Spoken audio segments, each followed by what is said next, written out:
to the Center for Spiritual Living Midtown, where we remind you every week that such is the nature of life, that all it asks and all it wants is the opportunity to appear.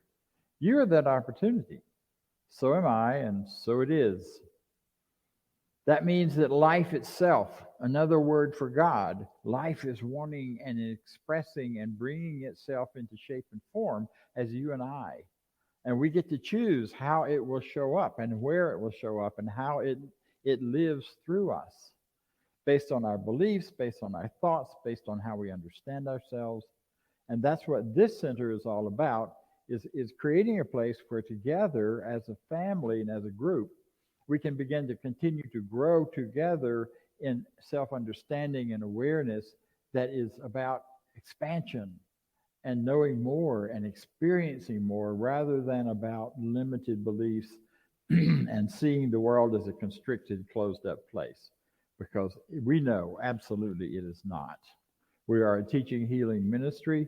We are a place where folks come to learn, to be challenged in their thinking and your thinking, and a place where you can express and discuss. It's a healing center in that we do spiritual mind treatment through our practitioners and others, which is simply a form of affirmative prayer. This is a place where you will find love and support. It's a place where we will honor you for the human being, the wonderful human being that you are. So join us. I'm glad you're with us, and thank you so much. So to learn a little more about us, we have our Declaration of Principles, which are based on a larger teaching, that the science of mind, and which we teach, and which is the basis of all that we do. So here are some of our practitioners and board members expressing the truth of these Declaration of Principles.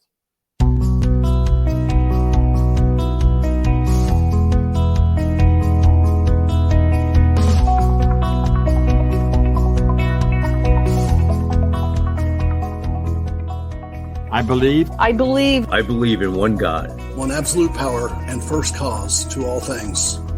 I believe that this power is perfect love and creates out of a desire to express love. I believe all thought is creative, and how I choose to think creates my personal experience.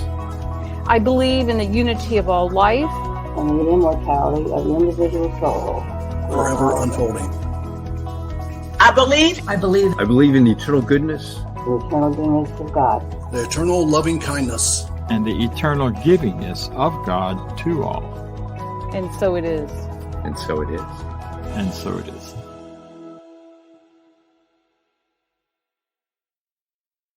About our Declaration of Principles and what we're doing and who we are, then you can find a lot of information on our new design, csldown.org, a list of practitioners, some information about that, and contacts for being able to reach out and get help if that's what you're looking for. A practitioner is someone who's trained in this teaching and trained to use consciousness to change our minds, to change their minds, and in so doing to affect your life if you choose to work with one. They are trained in helping themselves, but also helping you to create the life you dream. Today's practitioner is someone I've known for a long time and I deeply love, who will bring us a great idea, I am sure.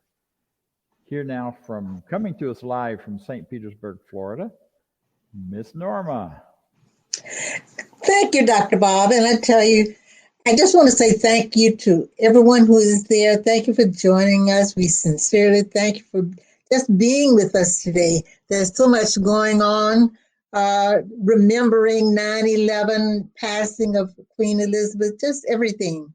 But we need to just drop that, put it aside just for a moment as we look at a life that matters. Today, you are to know that you are a spiritual being with the built-in capacity for success. And your success is not in knowing the right person, but in knowing yourself in being the right person. The only one who can stand in your way is yourself. Jesus indicated that if you experience in like in some area you're not really accepting the fullest sense of your own unique gift, and we all have some gift or some talent.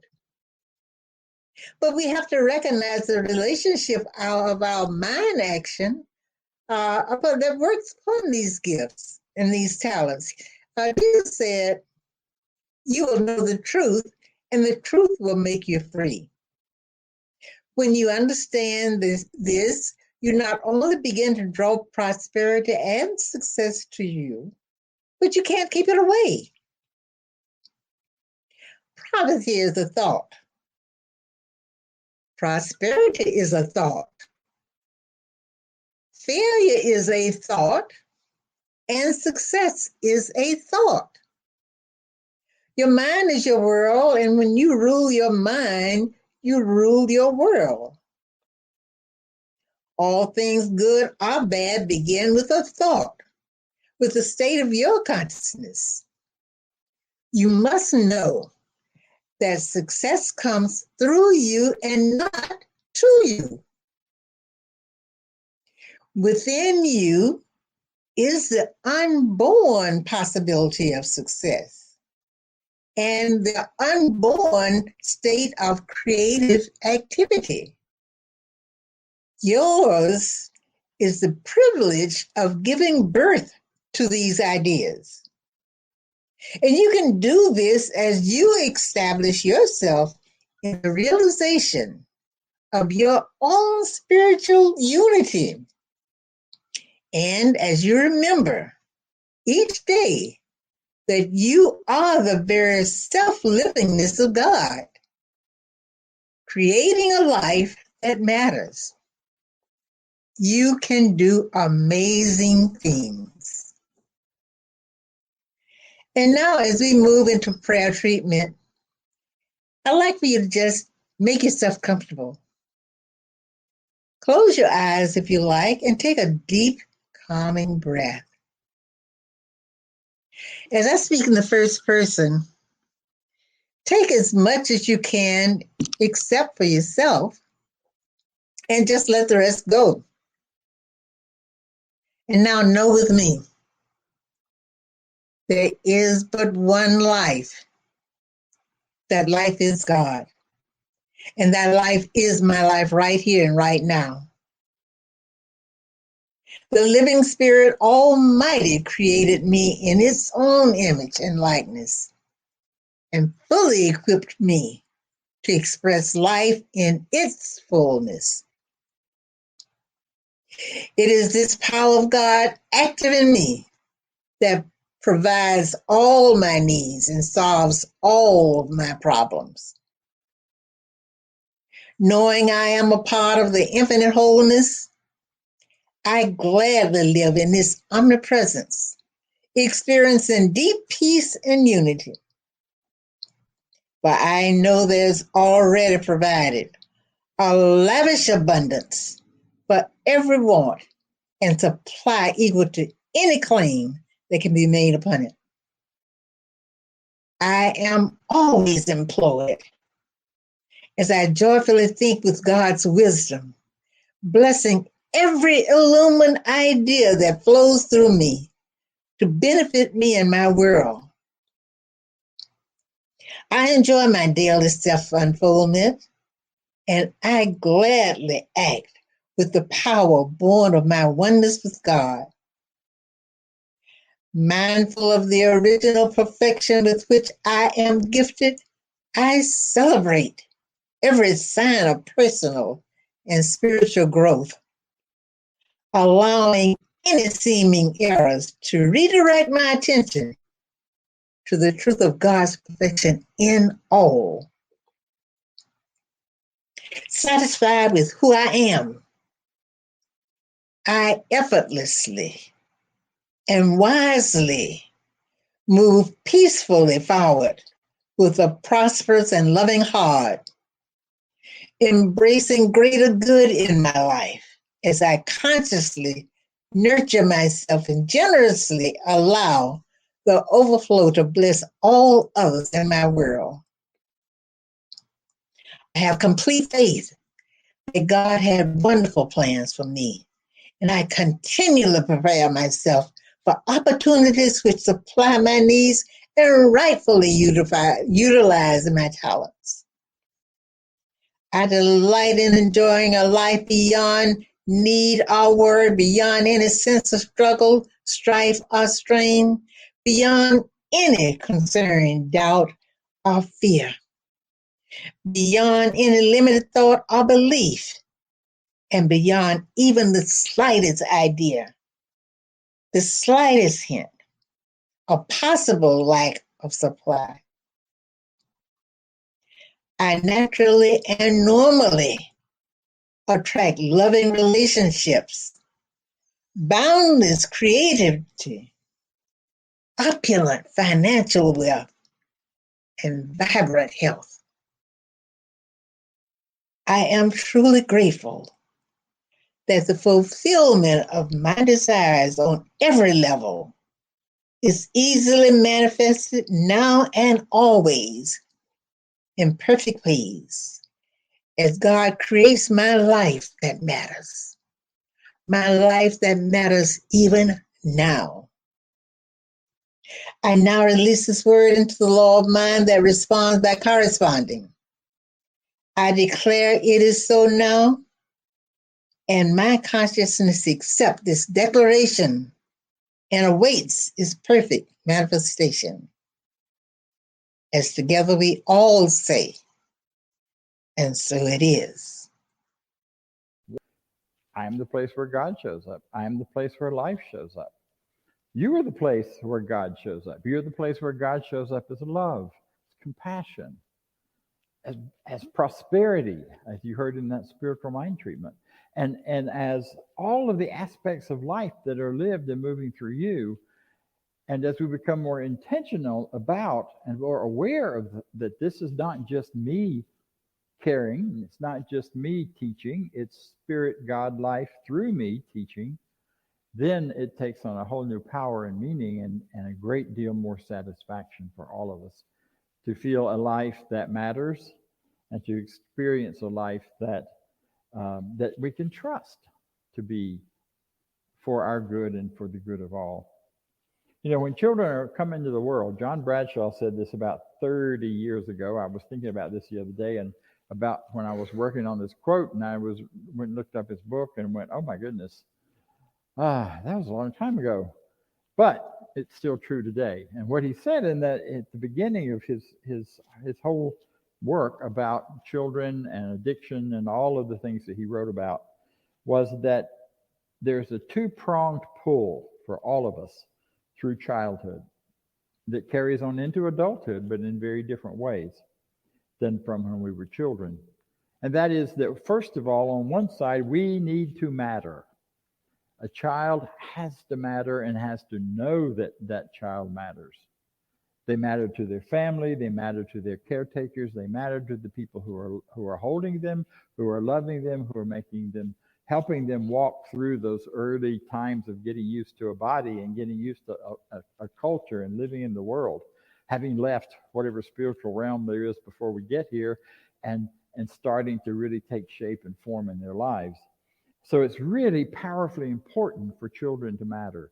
And a child will find a way to matter, even if it looks destructive, if there's not a positive message coming to them.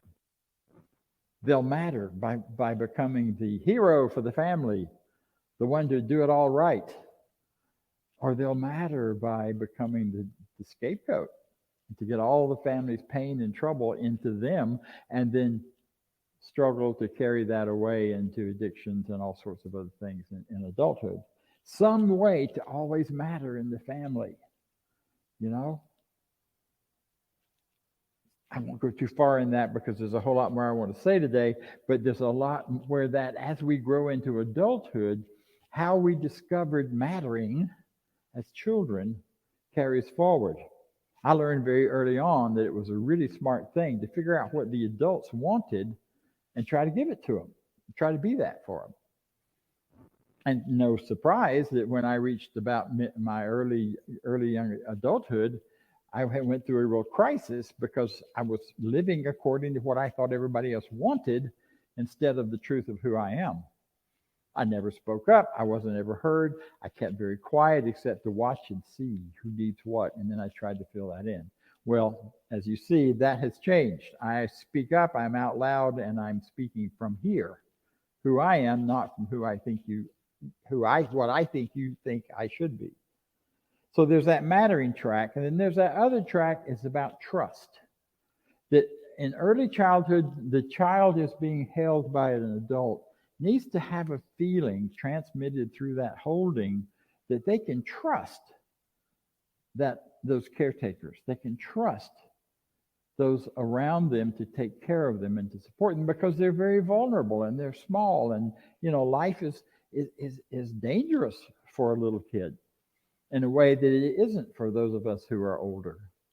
So trust becomes such a big deal. They need to trust their parents or their caretakers or their grandparents or their teachers or those people around them to be there for them and have their very best interest in mind. And for so many people, that is the way it was. And for so many others, it wasn't the way it was. That trust was not ever really established. That parents weren't being careful in taking care of them. Maybe some of us too in that story. Perhaps parents are always, I do believe they're always doing the best they can, but sometimes that best doesn't include providing a lot of support and trust for the child. Fast forward all of that into a mature adulthood and into this teaching, and we ask the question, so what does religious science, science of mind, all those words are interchangeable, new thought, have to say about that, and how does this teaching in particular support us in adulthood with those two prongs of life? Because it's still true today. We need to feel we are in a world we can trust, that's going to be here for us and support us. Today is a day when we are honoring and remembering 9/11, the time when we suddenly discovered in this country we were no longer protected and safe like we thought we were. So issues of trust became very big. And it's very interesting that in the early aftermath of that, those of us who were still around, who did not go on to other places or pass away during that crisis, suddenly came face to face with the question, what is it that really matters to me? And people who were working in business quit their jobs and went and became guides. I met a guy who was a guide at the Grand Canyon, and he had been a high up executive in New York, and he said after 9/11 he realized that for his life to matter, he needed to be doing something more true to him. So he went to become something different. For me, it was a deeper question of what are the important questions? What are the important things that matter to me about life? What is it that drives me, that brings me forward? What's my why? Why am I doing it? So it brought that matter to the forefront. And that means for us who understand something about this teaching, it opens the door then for us to start really seriously creating the lives that matter to us. Because you see, when we talk about a life that matters, it's not a life that matters to your pop or your mom or to the people who told you what you should be when you grow up. I was supposed to be a musician, and I did that until my mid-30s. And I was a good musician, and I was a very successful musician. And then one day I walked off of a stage after a big performance, and I heard a little voice in my head that said, "That's it, you're done. You don't need to do that anymore. You've succeeded at doing what the family said they wanted you to do." I'm like, ooh, I've spent all this money and time preparing for this. Now what? What matters? And it took a while before I got into this teaching to find out that this is what matters. And the vision evolved in me and came forward. I mean, I'm sharing this not because, yay, look at Bob, but to talk about how the process works. You may suddenly find yourself very successful at what you've been doing, and then discover that's not what matters anymore. And that's a tough spot. It's a scary place for many people. It was for me. I sort of stumbled around for a few years trying to figure out what's now. Jumped into some trading programs and some other things that I knew I was interested in. Took some testing to find out what my skills were. And over that next few years, what began to emerge was a vision of me, a vision of what would draw my life forward from that moment on, from there forward, no matter what kind of job I was doing. And it had three prongs. It was a vision of knowing God, having as much understanding as possible of this thing called God, this infinite, which is not possible to grasp in its wholeness in any way. Teaching truth, which I'm doing now, and living love, which I do every day. And that vision is what has carried me forward. So I know when I question myself at times, so does it really matter whether I get up this morning or not? I'd really rather stay in bed. My answer is always, do I matter? I matter because of that vision and because of my choice to live that vision. And you matter because of your choices to live the vision that you know is yours. You know, and sometimes we try to tell ourselves we don't know what it is.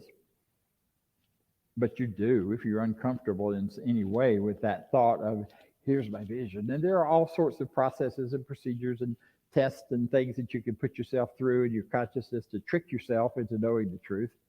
And it takes a little time sometimes.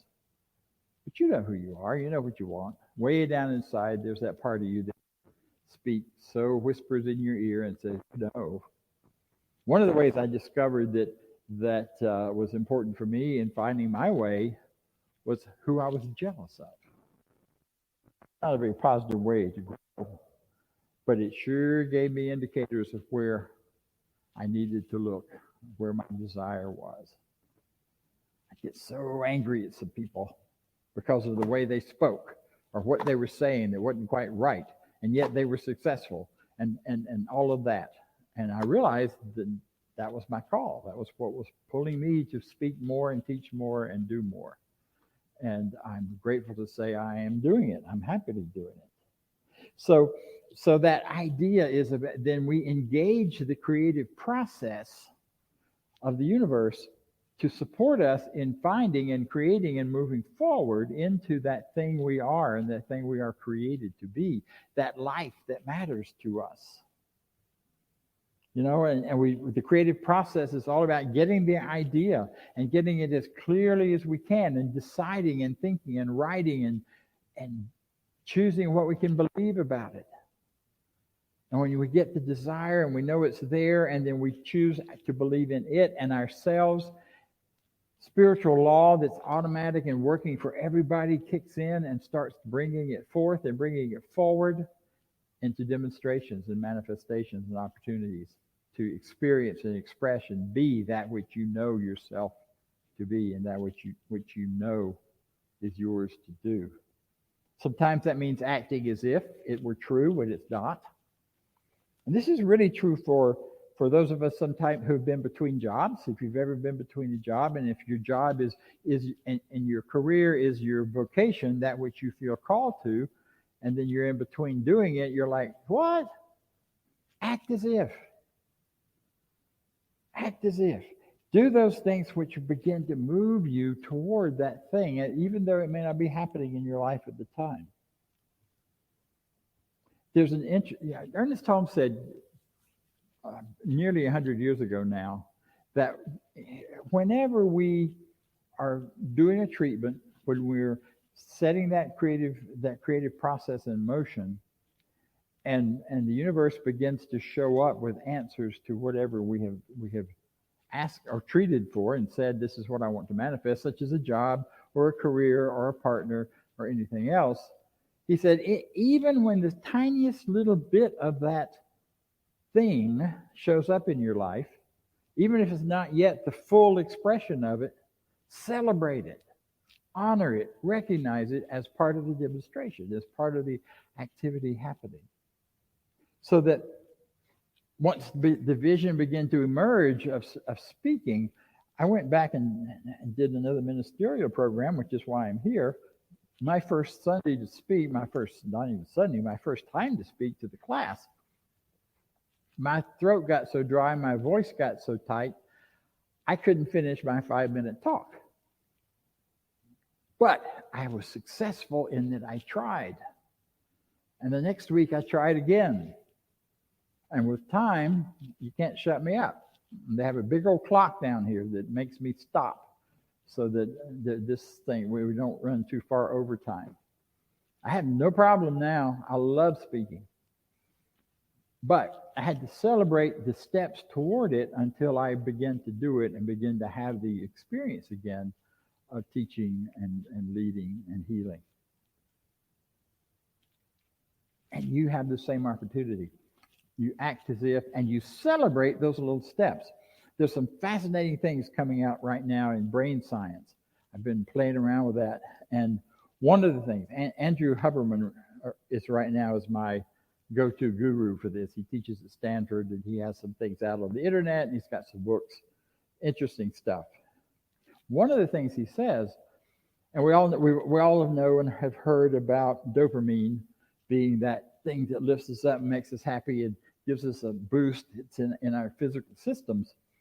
But what he says, if you wait to celebrate the final result, then you have that dopamine rush, and then it's all over.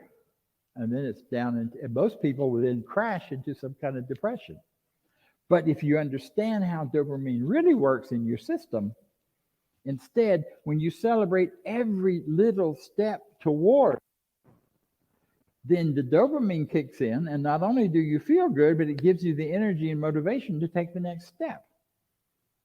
One of his great examples to me is, because it applies to me, if you want to be a runner or take walks every day, but you just haven't been able to discipline yourself to do it, you've been beating yourself up for not doing it, start this way. Take your walking shoes and put them by the door and count that as a success. And celebrate in your mind and consciousness the success that you got far enough to put your shoes by the door. Day 2, you go pick up those shoes and put them on and walk around your house or walk outside or walk around the block or walk a little bit. And then you celebrate, wow, I got this far. Now, that may not seem much, and our tendency would be then to beat ourselves up for not doing more. But what we do is we celebrate the fact that we took step. And the next day, perhaps you'll walk around the block. Or perhaps the next day, you'll just put your shoes by the door again. But you do something. So that when you do that, it kicks off the dopamine. Yeah, our brains are the organ that works and that consciousness uses in order to bring who we are and what we are into form and shape. So when that happens, that dopamine kickoff is really important.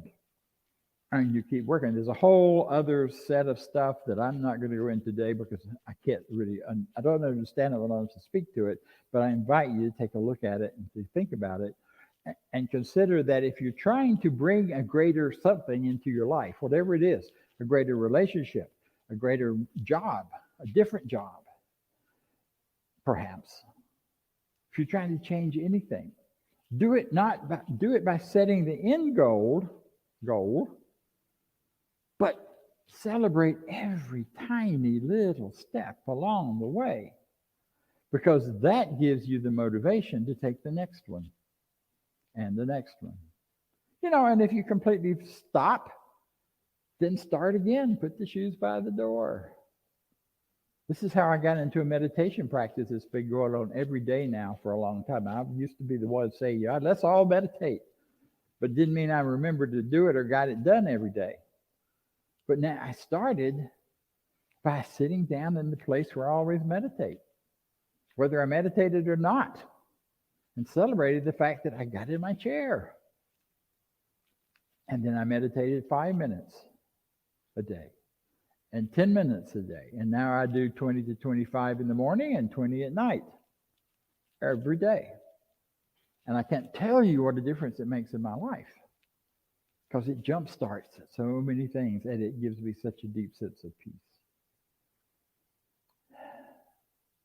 So it's interesting to me that the old-time metaphysicians, Likert has told us, were speaking truths that today's scientists are supporting and finding out. That's my point. That's why we call this religious science. It is the science of religion, and it is a religion of science, in that the two are blended together and they brought forward as truth. Now, the other prong of this talk today, having to do with trust and having to do with mattering, is one of the most profound things I ever heard Kennedy Schultz say. And I'm giving him credit because I never heard anybody else say it. And when he was talking about work, he said one Sunday, it just shook me to my toes. Because I was working for the state of Georgia, running myself ragged, trying to keep up with a caseload that was ridiculous and doing all kinds of things. And Kennedy said, you're always self-employed, whatever you're doing, wherever you're working. And I went, those people are bossing me around. I ain't self-employed. I wish I were. I'd do things differently. But he went on with that. You're always self-employed, regardless of who's writing your check and when you get it and where it comes from and what the name of your job is. Because without you, nobody would be in that job. It's your job, it's yours. You bring your consciousness, your truth, your gifts, and all of those things that make you who you are to the job. So you are always self-employed. The person you must satisfy in your work for a life that matters, first and foremost, is yourself. And if you're not satisfying yourself and your desire to share and to give, and your desire to be rewarded, and your desire and right to be respected and be treated with respect, and to have that sense of dignity and security, and yet be challenged towards new and greater things to grow. Unless you're doing that for yourself in your work, then maybe it's time to find something else to do. I was with a partner at that time, and when he said, and Kennedy went on to say, and if none of that's there, then you ought to just quit your job tomorrow, because you're not doing yourself or anybody else any good. My partner elbowed me really hard at that moment. Don't you dare, he whispered. And I didn't. A week later, I did. I put in my notice, 2 weeks. Had no idea how I was going to take what I had learned and make it into a self-employment, private practice sort of an idea. I broke all the rules, because I was so clear this is what was next for me, and that I could not have any of those things that mattered and satisfied myself in that other job. And so I quit. And I treated, and I prayed, and I looked, and I pulled out all the stops. And you know what happened? I broke the rules. They tell you if you leave a job kind of a thing and go into private practice, you need to have stored up at least a year's worth of money, because you're not going to make anything for a year while you're building your practice. I had a full practice in 30 days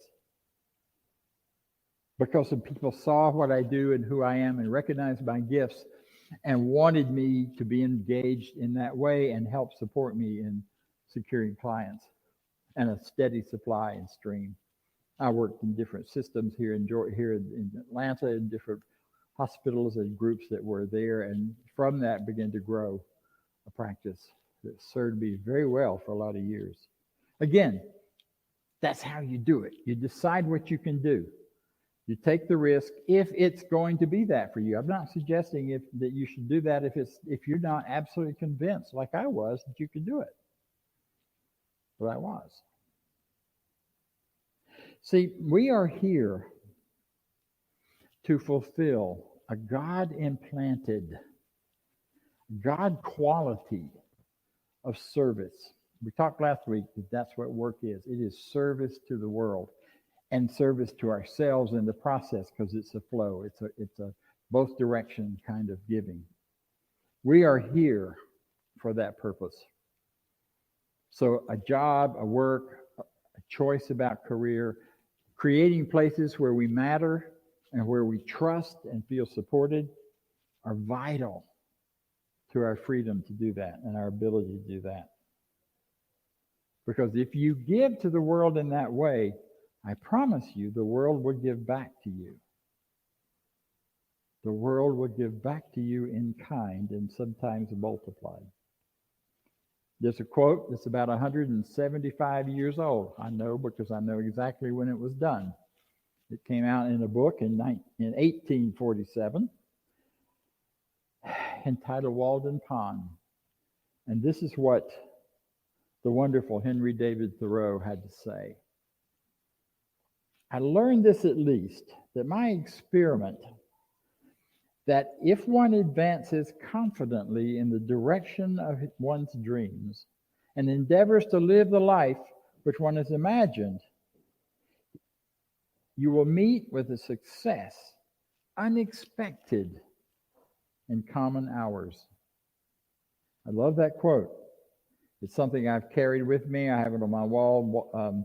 This book was vital to me when I was in the 9th and 10th, 11th grade. I carried a battered old paperback copy with me everywhere. But the quote goes on, and that's what I want to share too. One will put some things behind, will pass an invisible barrier. New, universal, and more liberal laws will begin to establish themselves around and within you. Or the old laws will be expanded and interpreted in your favor in more liberal sense. In other words, the world will start to respond to you according to what you desire and want it to. Yeah. You will live with a license of higher order beings. Yeah, think about that. In proportion as one simplifies one's life, the laws of the universe will appear less complex. Solitude will not be solitude. Poverty will not be poverty, and weakness will not be weakness. If you have built castles in the sky,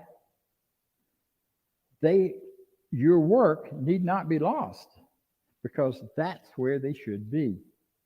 Now, put foundations under them.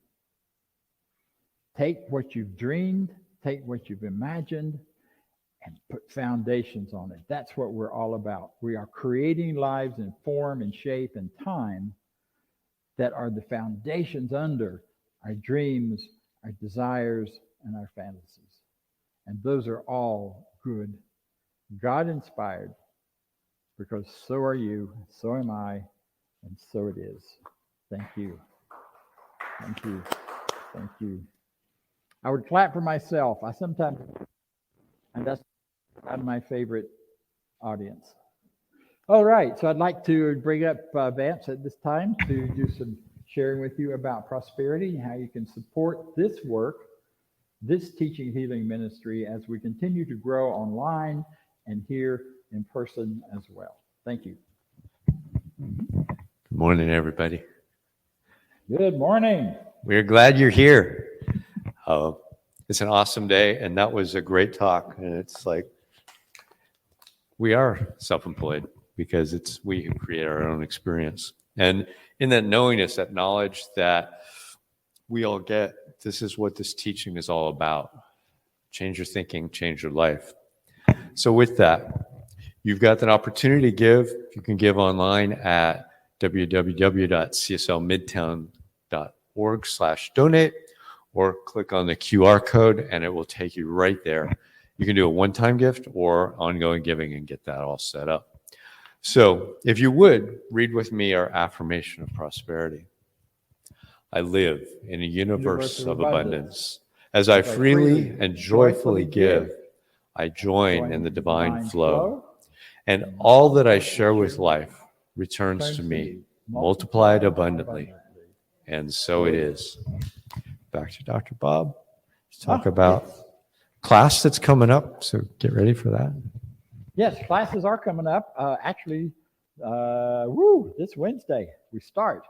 We do have a number of people signed up. I haven't seen the latest number, but I know it's plenty. We have 5. Okay, we have 5 signed up. We've done some more advertising in a broader field. We'll see who else shows up. This class is online. All of the information about it is on the website.